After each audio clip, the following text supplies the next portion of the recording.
Kanjeng Nabi diangkat sebagai Rasul tadina ditunggu-tunggu lantaran nyahonya dina kitab Taurat, tapi ku takaburanana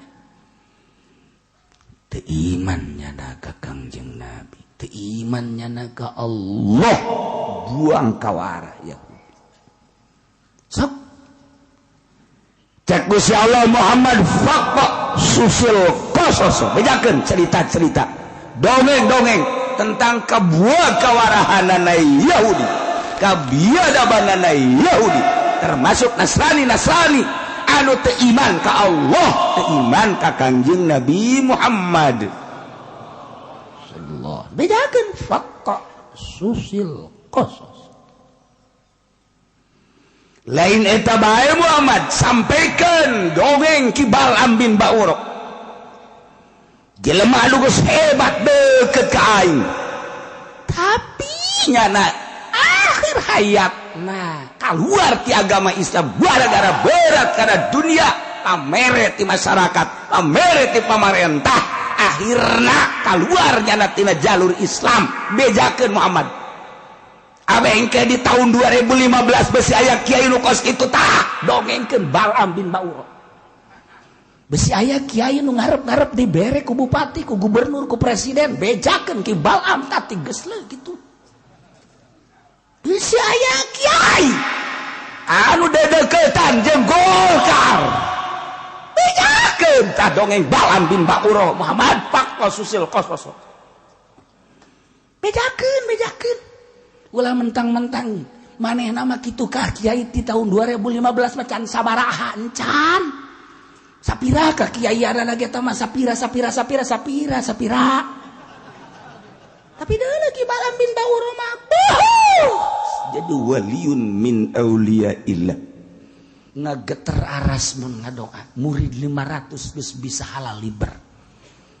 Tapi nyana aku diberi hadiah ku raja, hadiah ku masyarakat dan lain sebagainya, berat kadinya poho ka aing. Sing hade bejakeun tak kejakeun kaki Golkar.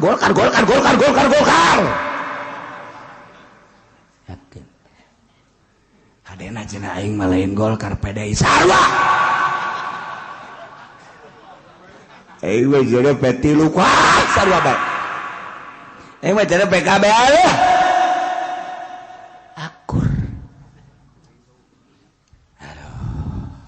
Kiai mah minggu hareup moal ngaji atuh sanuni tah. Ku ari geus saroplok. Kiai mah tetep masih utuh, kiai mah tetep paling ge rada isin-isin setik doang. Tapi DPR mah geus kalaluar teu ngaraji ku ari. Goblok jadi aing dicarekanan, we sanu nyareka. Ya aing mah teu nyarekan, Gusti Allah nyarekan sia, awas sia. Je parang sana. Aya DPR Golkar dia ngaji bae.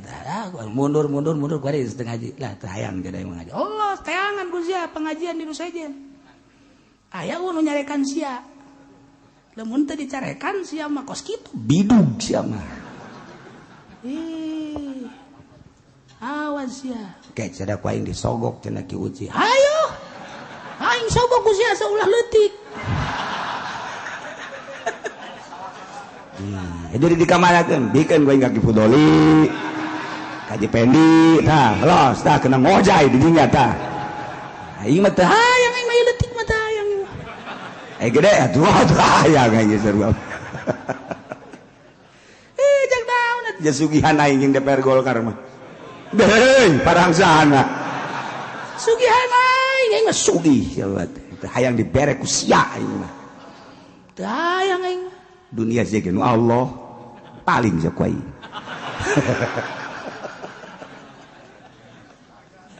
Aduh Gusti Allah.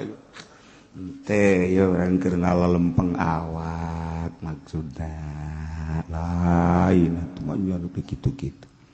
Maksudna supaya nya horeng-horeng cicing di dinya teh horenganan keur lelecehan. Ulah dikira kuarieu aya DPR santri di Tangerang. Ada nyantri ada ngomong gak kula. Kiai orang bener sakumaha nu diomongkeun ku kiai teu beres di DPR teh ngomong. atau diangsongkeun ku jelema tah ngadu jeung sia emang gua nagih oh cenah anak kula nyoteng cenah ya kiai di paraban ku duit kos kieu aduh masyaallah sakeun teh ajung ke tahun hareup kumaha nyalon deui endeuh tolong goblok teh jelema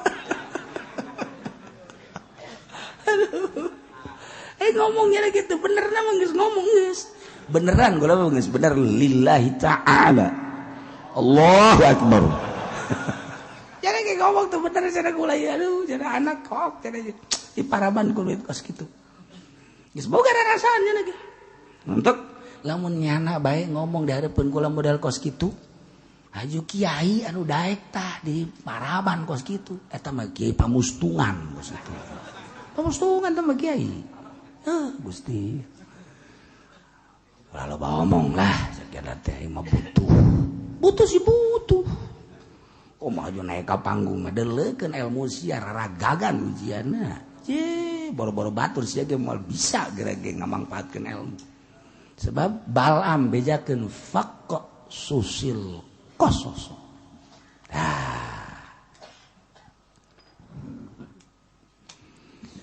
may yahdillahu fahuwal muhtadi wa may yudlil fa ulaika humul khasirun may yahdillahu sahaja ku Gusti Allah ditukeun dibere hidayah untung bahwa muhtadi kauntunganana eta jelema teh atuh menang pituduh sabalikna wa mayyudlil sajelema nu ku Gusti Allah disasarkeun rugi atuh faulaika humul khasirun rugi horenganan kabeh genang Allah insyaallah al-qaulu fi anna dzalika kulluhu min 'indillah al-hidayah minhu wa kadzalika al-idlal horenganan anu mere pituduh Allah nu nyasarkeun Allah urang lamun inget kadinya sararieun jadi tambah hak mutlak Allah nu bere hidayah jeung nu mere sasar adalah Allah ya Allah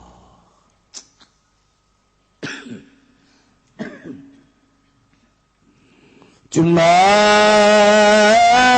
Gusti Allah mere hidayah teh melalui seseorang geus jadi sunatullah padahal mah dek dijadikeun jelema mukmin kabeh tanpa rasul ge bisa dek dikafirkeun kabeh ge tanpa rasul bisa tapi Gusti Allah sunatullah karana abengke di akhirat babari nanyana Allah ngutus rasul titah nuduhkeun ka umatna nu mantakeun jeung nabi teh salah satu rasul inna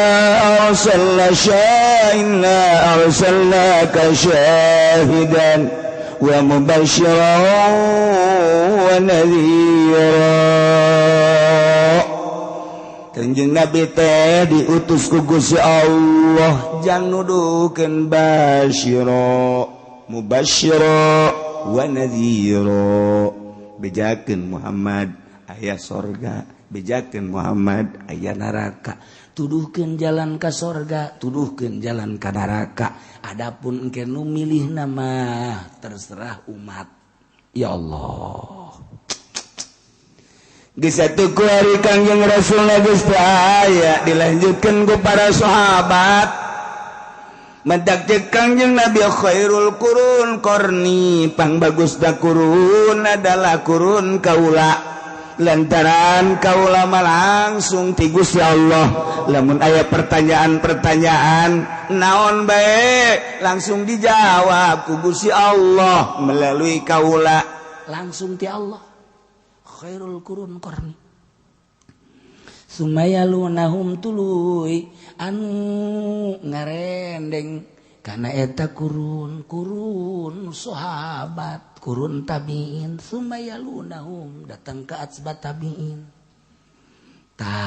kurun Kangjeng datang ke kurun sahabat Kangjeng 13 tahun kemudian kurun sahabat sampai 40 tahun tidinya dilangsungkan ku sahabat sampai 100 tahun dilanjut ku para tabi'in 100 tahun sanggeusna dilanjut ku tabi'in sumayalunahum atsbat tabi'in eta pangbagusna sakitu Kangjeng sahabat tabi'in atsbat tabi'in urang mah kudu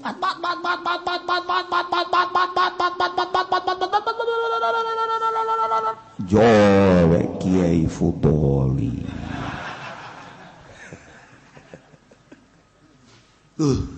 geus teu kahitung ka hadis eta geus teu kahitung ya Allah geus masa-masa kos kieu urang tapi tetep bae jang supaya jaga di akhirat Gusti Allah teh babari nanyana zaman saha si hirup zaman Presiden Soeharto saha kiaina bakal dijelas zaman saha si hirup SBA saha kiaina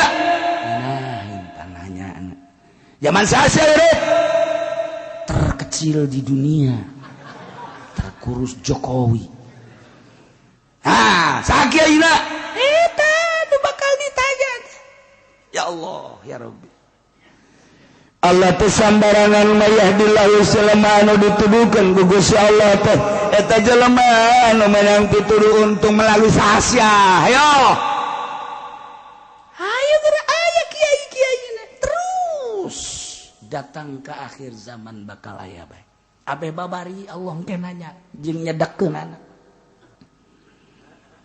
kadituna tinggal milih urang sebab nu boga ikhtiar adalah urang sanggeus kiai nyampaikeun bahwa pangeran teh Allah bahwa Kangjeng Nabi Muhammad teh diangkat Rasul Allah dibere mukjizat adalah kitab Al-Qur'anul Karim dijelaskeun ku para kiai tentang hukum-hukum 200 ayat urang leuwih nu nerangkeun tentang hukum-hukum kisah-kisah caritakeun dina Al-Qur'anul Karim sampaikeun Muhammad sampaikeun para sahabat sampaikeun para tabi'in kuari heuy Fudoli sampaikeun ngajek-jerek bae nya sapeting 3 panggung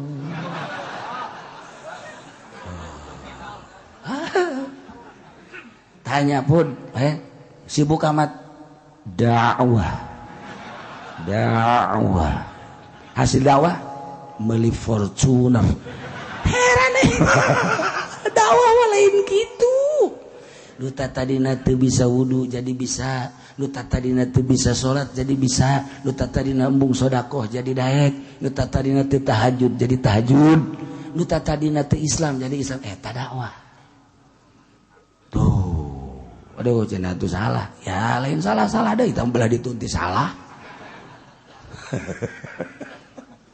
Okos anu entengin kiai ngomong kieu alhamdulillah cenah kiai hasil dakwah tuh kajian pondok hasil dakwah kajian majelis ya Allah teh kiai teu ngaji nu kos karena itu kan katutupan mata hatena tolol bin goblok bin boloon apa kieu lain eta tuh dakwah mah kudu alhamdulillah kana dunia nu kos kitu mah teu kudu dakwah teh mah babari jualan jengkol bisa sia meuli pondok bisa jeung majelis ya itu teh kudu dakwah tah mah ulah gitu dakwah alhamdulillah kiai hasil dakwah tuh lembur anu tadi yang tahajud kuring teu sial tah mah saha emang nu dakwahna haji pengen dia tuh paingan atuh di dakwahan ku jana moal balaler jelema teh baru-baru naba bener batur bukunya lagi mengkol malu.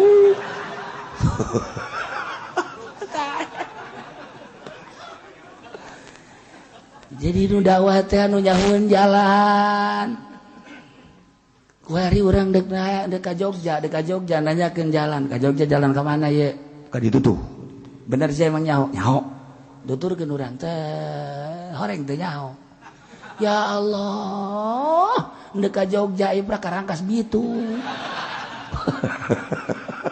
Ka pagi jeung JB.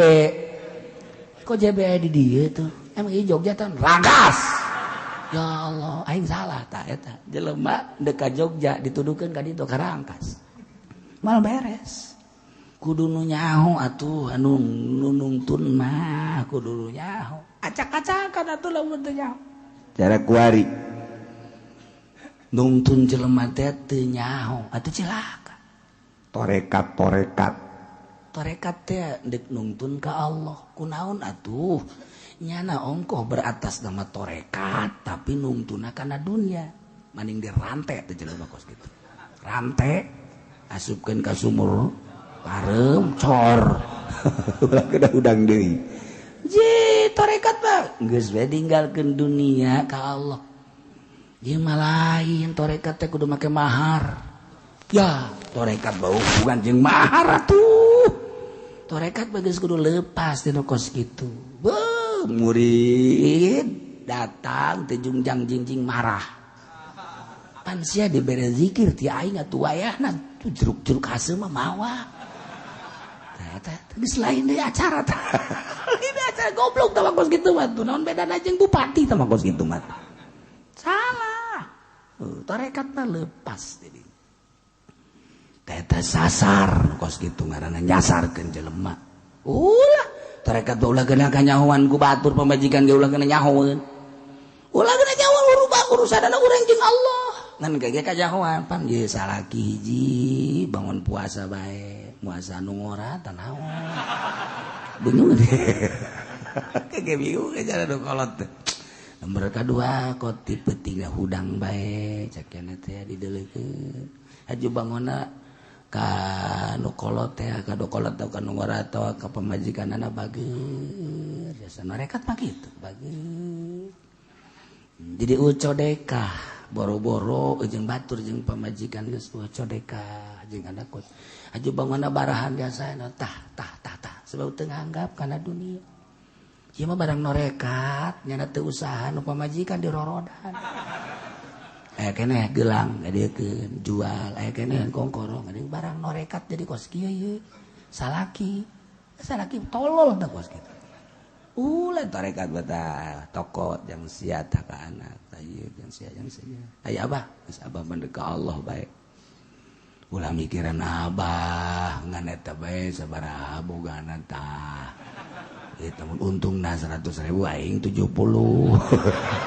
itu lain olekat sama kos gitu ngabujangkeun anak ngaranna gitu susah setik mesti salah juga ada mentak kuari guru-guru torekat teh bolot nya ceuk urang mah kunaon hubunganna jeung dunia haul hai pan sia teh murid aing ayo mararawa ka dieu namun teu mawa sapa siap wae cah ali torekat jadi kajajade di kieu tuh teu meunang ngondang ali torekat mah geus pokona deuk nahaolan ieu nu bogana tuan Syekh deuk milu hayu teu kaji teh aya nu diondang aya hayang kabarokahan hayu sebab nyanana hadir di dinya beus hayang ka deuleu sia di dinya ke hadir poe malam poean haol tadi dinya nu mana cenah tuan asal anu jenggotan tah eta oh kebenaran urang Cisoka aya aja gomo ieu tuan Syekh hajunya anak ngaku goblok gabehan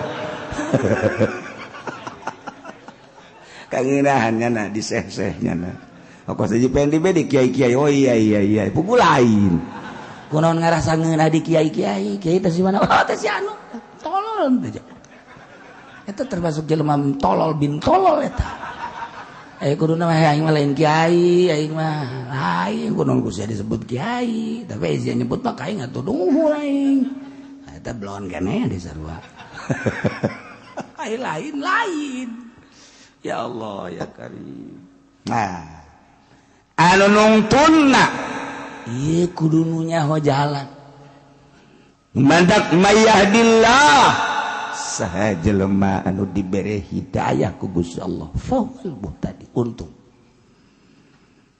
wa may yudlil faulaika humul khasirun jelema anu disasarkeun ku Gusti Allah atur rugi kabeh. Nah intina jelema anu dibere hidayah yane agamana Islam percaya ke Allah, percaya ke Kangjeng Nabi Muhammad sebagai utusan Allah, percaya karena kitab Al-Quran sebagai kitab Allah. Nah iya jelema diberi hidayah bahwa muhtadi sorga urang ya urang Islam kabeh iman ke Allah, iman ke Kangjeng Nabi haji urang deh percaya karena kitab Al-Quran ngatak didengekeun ke urang ieu percaya ieu ke Quran ieu keur didengekeun percaya yes urang teh penghuni sorga ieu penghuni sorga ieu lain lalagaan mun hayang nyaho penghuni sorga ieu tah ieu emang karari penghuni sorga mah darekil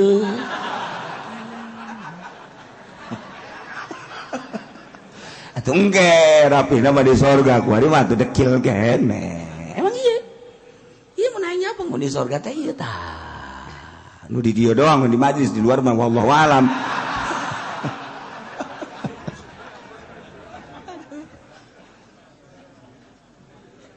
Cek nu di luar tepan gitu amat sih Kiai. Ya itu saya kebawangan penghunina mah penghuni sisi lah.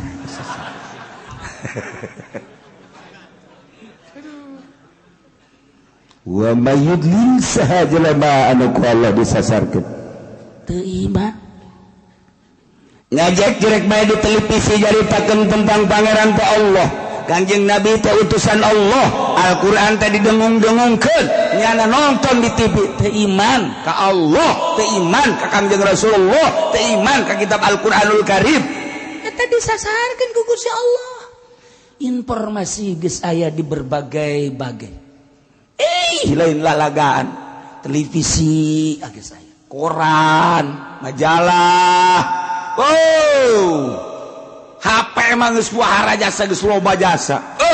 Tentang perseteruan agama antara Yahudi jeung Islam, antara Nasrani jeung Islam, perkembangan di luar negeri. Nyahunjana tapi teu daek iman disasarkeun ku Allah.